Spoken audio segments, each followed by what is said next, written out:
Hello and welcome to the Dog Savant Podcast. My name is Brett Endies. I am a professional dog trainer in Los Angeles. The purpose of this podcast is to share my dog training and behavior experience with you if you are a dog or puppy owner looking for dog training and behavior advice and tips.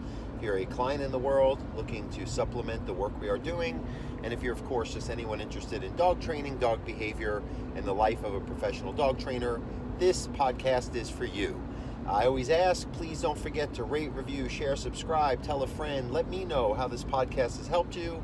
And if you have a question, you can reach out to me, dogtrainingla@gmail.com. Today is episode 99. Has been many months since I've done podcasts. I've been quite busy. Just wanted to update you before we get into talking about today's subject matter. I myself had for the past year and a half was in Colorado and California simultaneously. Things are opening up in California. That's always been where I've had my established client base. Colorado is just where my family is and where I kept a home. It's a great, wonderful place to be able to, be in the wilderness for over a year and feel safe, kind of out of society. I am very fortunate for all of the Zoom clients who kept me alive during this time. And my Colorado clients, I thank you because I did have the opportunity to work with a good amount of dogs while I was local to Colorado. But unfortunately, I am relocating back to the Los Angeles area. That is where I am much needed. That's where my clients are seeking me. And quite frankly, I just do quite well there. And there's a whole lot of dogs that need me. So that's the life update. Right now, I'm actually driving through Utah to finalize our move at the house in Colorado this week, and then I will be off to the West Coast full time.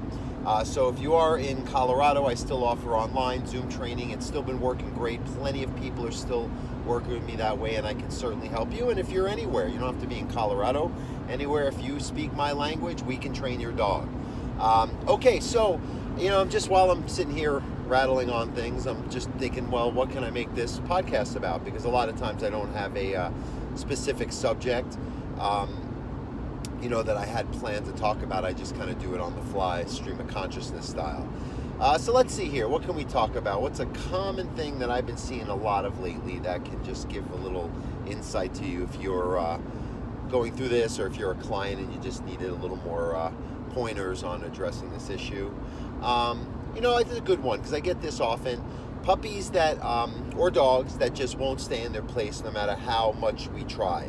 Because the whole idea of place, as I've talked about in a number of podcasts, it's the foundation of creating structure in the home. The place is the best way to describe it. When a student goes to school, they have a schedule preset by someone else. They know what class to go to at what time, what assigned seat, what subject to focus on when in that assigned seat, and the teacher tells them when class is over. This is in order to create calm, more content, balanced choices in the everyday coming and goings in the home. It prevents issues such as separation anxiety. It gives value in commands. It gives structure and leadership in the relationship and the shared environments that a dog or puppy has with their owner. And it really is a jump-off point for all good behaviors in the home and also other out in the world type of obedience skills as well. So real important, right? Place training. However, a lot of clients are doing it, but because, when we first met, the dog or puppy was just kind of getting that freedom. You always talk about that hypervigilance gone awry, where every move the owner makes, they're just, following room to room. They have that fear of missing out, the FOMO, where they can't exist, without being within a certain proximity of their owner or family members. And, this can become can develop into pathology. It can become deep-rooted anxiety, overprotection of the home, overprotection of the owner. But again, a lot of people, they start implementing the place training. It's usually what we go through in our first or second lesson. And they can be struggling, yet they are being consistent when they're doing training. They're not letting the dog get off the bed until released. They're keeping them there. They're using the leash. They're bringing them back every time they get up prematurely. But then the dog still just wants to, either they just keep getting up, they get frustrated, they bark, they protest. You just get that pushback.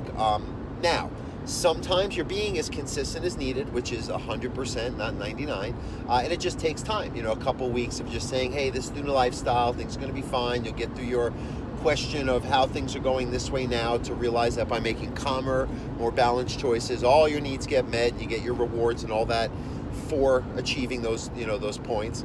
But there's also sometimes discrepancies in the training. So a lot of times I'll say, well, is your dog still following you around? You're still letting your puppy run up to you in an overexcited state? Is your dog reacting to every person they see? Are other people contributing and getting the dog stimulated or too excited where it's hard for them to stay calm and focused and more observant versus reactive when they're in their place?